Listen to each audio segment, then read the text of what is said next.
Well, hi there. Welcome back. Well, I'm looking forward to this next talk from Nick. I've been talking with him, maybe embarrassingly, for a year now about getting him to kind of talk to our community here. And in that time, I think he's gotten the chance to work at both large and very small organizations. And so I think he's come up with a great kind of overview of how a lot of agile practices work in those environments and differences between them and things to carry over from both of them. So let's check it out. I want to thank Spring One and, of course, Michael for giving me this opportunity. I'm really excited to be here speaking and really excited to be here on this virtual stage. So I've been a software engineer in the industry for about 7 years now. I've worked at large companies, small companies, and just about every size in between. I thought it might have some value for me to share some information, including the things that I've learned across my journey. So right now, I am currently the lead engineer at a startup called Dispute. We are working towards democratizing the justice system. So I'll start off by just saying that the reason why Agile is so great is because you can kind of pick from a list of tools, different styles and approaches that it offers, and kind of pick the best that works for your team in your certain situation. The lessons from my experience, they won't technically be what you should and what you shouldn't do, but more so of this is what worked for me at a particular time and in a particular environment. So let's talk about, some things that have worked for me. Um, so something as an engineer that I've enjoyed is having design and engineering scoped out before I start implementation. So I enjoyed using like a product roadmap that pretty much has validated features along the timeline to essentially give me a heads up of what we're going to be working on now and what we're going to be working on in the future. Um, so engineering was basically behind the product and design line of work the entire time. And that really reduced the churn of engineers, kind of not having them sit there wondering what to work on next and wasting any time. So another thing that's also worked is, instead of working in a typical sprint or iteration, just working within a Kanban board. This has worked when kind of the future work was very volatile and things needed to be really flexible. A good example of that is what our environment has been like over the past 2 years with things changing so much. Um, and I want to talk about just meetings uh, that have worked really well. Um, so one of the meetings, we called it iterative planning meetings, and this basically gave engineers good insight on the future work and kind of the expectations of what they're currently working on. So it was essentially just gathering in a room with your product manager and your designer and just having like a loose conversation about the features that you're about to work on and talk about different edge cases, how it might look, talk about the design of it and things like that. And it really gave engineers an understanding of what the value of this feature is and kind of why you're building it, and not just like being handed a list of requirements and saying, go build this feature without any background knowledge on it. And it also gave engineers, it was a good opportunity for engineers to have pushback against product managers or designers around any specs or requirements if things didn't seem too feasible from an engineering perspective. Another meeting that was pretty beneficial were the like weekly or bi-weekly retros. So all of us, the product managers, designers, and engineers would get into a room and have a retro. And it was, I guess, first a good starting point to kind of give a health check over your past week or two. If you were stressed out over something, that was your chance to kind of go over that. Or if you were excited about, what you were working on and other things, is just an opportunity to express how you were feeling at the time. It was also a good point to bring up any friction that was kind of happening within the team or within any processes that you were following along during the week. If there was anything that was causing churn or anything like that, it was a good point to highlight that and kind of figure out why that was happening and take action items and hopefully, make that experience better. And it was also a point to talk about what has been going well the past couple of weeks. And then having action items on what was going well and kind of doubling down on that and trying to expand on that. Even though it's easy to say, I dislike meetings, I dislike having more meetings, things like that, they actually bring out good conversation. And it's like conversation that you don't typically have within the office walls. It's just like the conversations usually within the office workplace, they seem to be more formal, more structured, and you kind of don't have that loose conversation.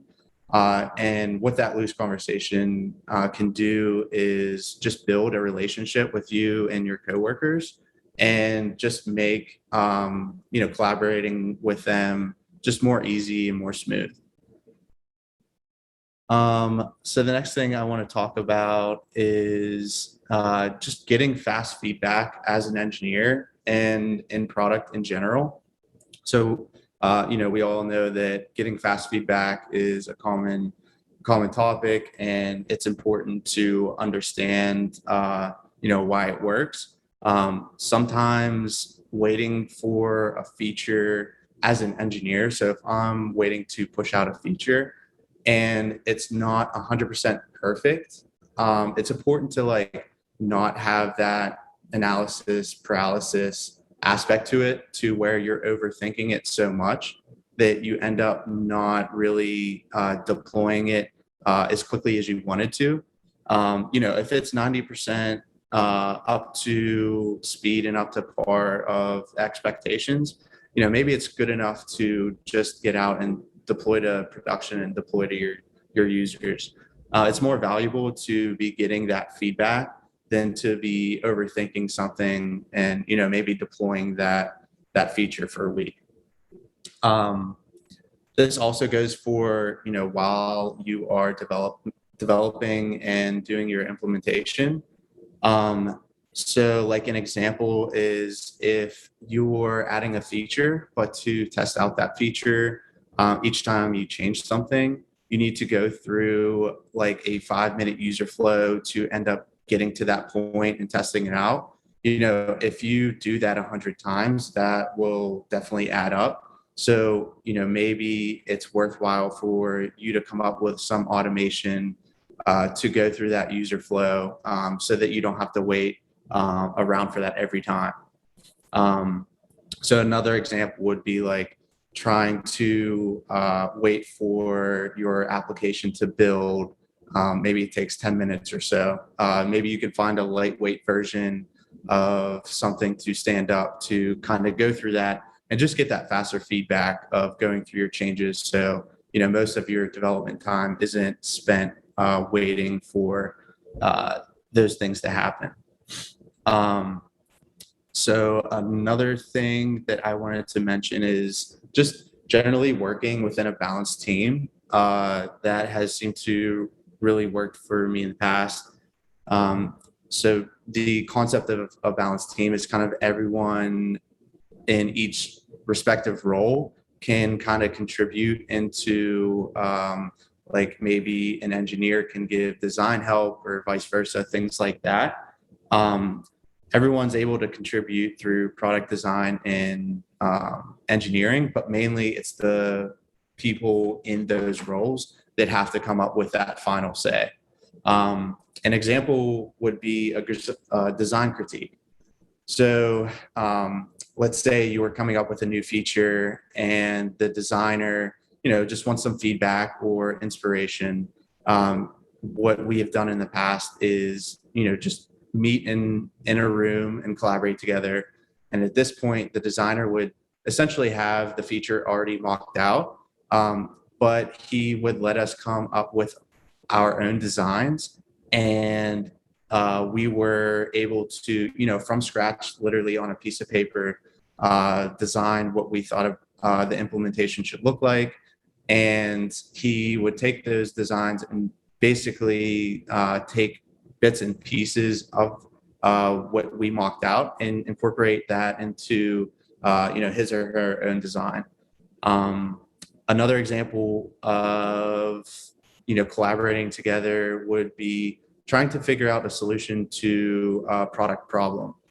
So you could think of maybe how can we get users to buy our product more frequently? And we can get into a room together and kind of scope out different solutions, very creative, things like that. And it just gives kind of inspiration and different perspectives on certain solutions. And the person in that role can kind of like pick and choose, what they feel is a good enhancement to that solution.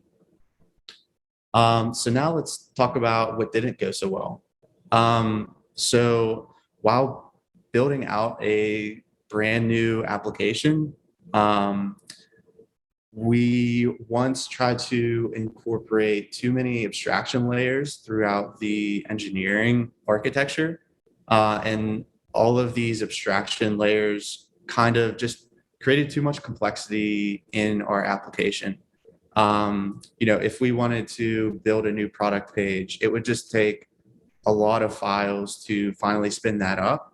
And, I think if we had less abstraction, we could get those files out quicker and get the feature out quicker and things like that. It also just created too many bugs that needed addressed. You can think of with all of the abstraction layers, the more code you add, essentially, the more error prone things can be. And when creating an app, it's basically, more important to get features out more quickly, but that abstraction kind of took the focus away from getting features out to users and getting that feedback instead of, we focused more on engineering architecture, which is okay, but maybe like more so in the long run of things. So waiting to deploy and roll out a brand new application with too many features, too many bells and whistles before you actually get something out. So it kind of like took more than a year to build out a fully robust application. Instead of just like kind of taking a quarter of that time, building out something more minimum and kind of bare bones, but it had the functionality that the user expected. And then, we could take that, learn from it, and kind of iterate over on top of that. So we were, during that time span of, trying to build out a more robust application instead of just deploying a minimal application, we're going back and forth with deciding what features to build and how it should look instead of like having the user drive that forward. So the next thing I want to talk about is pair programming. So it's a pretty common topic, and I just lightly wanted to go over what were the good things and what were the bad things in my experiences. So what I think I like the most about pair programming was it took away the need to have uh, a lot of PRs during the week. So since you have someone coding alongside with you, it kind of defeats the need to have those peer reviews because the person alongside of you is essentially doing that for you. Um, and if you ask like a lot of developers, I feel like a lot of them would say if they can name any friction that they have during development time, PRs can probably be one of the main things that they bring up. Um, it also, pair programming also reduces the amount of bugs in your code simply because there's basically two people coding the same thing. So if one person doesn't catch it, the other person alongside of you is. And then it also gives context to others on your team about a certain feature. So essentially, you can imagine one person having ownership over a feature and them coding it out. Basically, they're the expert on that part of the code base. So, something as simple as them going on vacation or them leaving the team, and then maybe an issue happening within that area of the code base, they are pretty much the only point of contact to go to. So distributing that context knowledge out through pair programming kind of gives that spread of the knowledge to different team members. So I'll talk about the kind of the bad things that I've saw during my time pair programming. It can reduce developer productivity. It could basically half the productivity since you're taking away another engineer. So it's I guess my uh, type of solution for that would be to try to pick and choose what you want to pair program on, like maybe something intuitive like CSS work or design work or anything like that. Maybe that doesn't need two engineers to actively be working on it. Maybe you can suffice just splitting up into working on that individually. I've also seen a lot of friction when a lot of research needs to be done on the topic beforehand and things needed to be spiked out before working on a feature. So maybe like, again, at that time, it might be worthwhile to split up individually and tackle those problems and maybe come together at a later point when you become more aligned. And then also it can lead to potential burnout. We all know coding can be exhausting and stressful at times, and then adding the pair programming concept to that of explaining yourself throughout the whole process and other things that it involves, it can just be very exhausting. So it's important to kind of be aware of when you are feeling any sort of burnout effects like that, and just make it aware and try to get through it and do what's best for you. So one last topic I wanted to talk about is how work from home has affected technology as a whole. um, I think we've seen like so much power, especially us being in the technology world. Uh, we've known how much power technology had and how much all of this technology that we currently have is like just waiting to unfold. And I think work from home was the perfect catalyst for like the new digital era. Um, for a simple example of this is, people of old age would never think about opening FaceTime or Zoom. And now it's just kind of the new norm. So it's just like all of this technology that we had is just being more widely adopted. And it's great to see. Um, and I think it's, going to change how we operate day to day, from here on out. Um, so with all of the changes that's been happening this past year, it kind of directly sped up development, if you liked it or not. There were too many new requirements being thrown at us from just the environment changing so rapidly. And it kind of made us like just enhanced our productivity and made us more efficient as technology teams. Um, an example of this was when I was working at Dick's Sporting Goods. Their stores closed down and they needed to quickly figure out a new way to sell products to their customers. And within a few weeks or so, they quickly spun up pretty much a brand new part of their business, which was their curbside checkout. And they did it in an amount of like 2 weeks or something like that. So it's pretty crazy how, sitting back now, we're able to kind of see how fast we were able to work and how fast we were able to come up with solutions and just in general, how efficient we were during that time period. Um, so these rapid evolving requirements, it made development, stressful at time. But because these mandates and the environment was pretty much bubbling up all of the issues that we needed to work on within our technology teams, it was easy to see what was in front of us and what exactly the work that needed to be done. Um, and it was easy to kind of know what to prioritize because these issues were so surfaced. But I would just wanted to note how after things kind of slowed down, our kind of work pace kind of followed and slowed down as well. And it was just interesting to me that if, we could always be digging into, beneath the surface on our product and how our users are using it and things like that, we can always be bringing these issues up to the surface in plain sight at a rapid pace, just like we've been doing the past couple of years or so.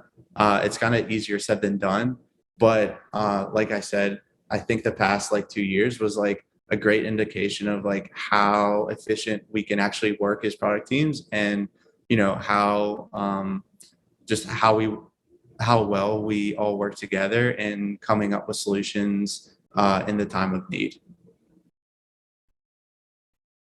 So that's kind of wrapping up there. I want to thank everyone again for attending, and thank you, Spring One.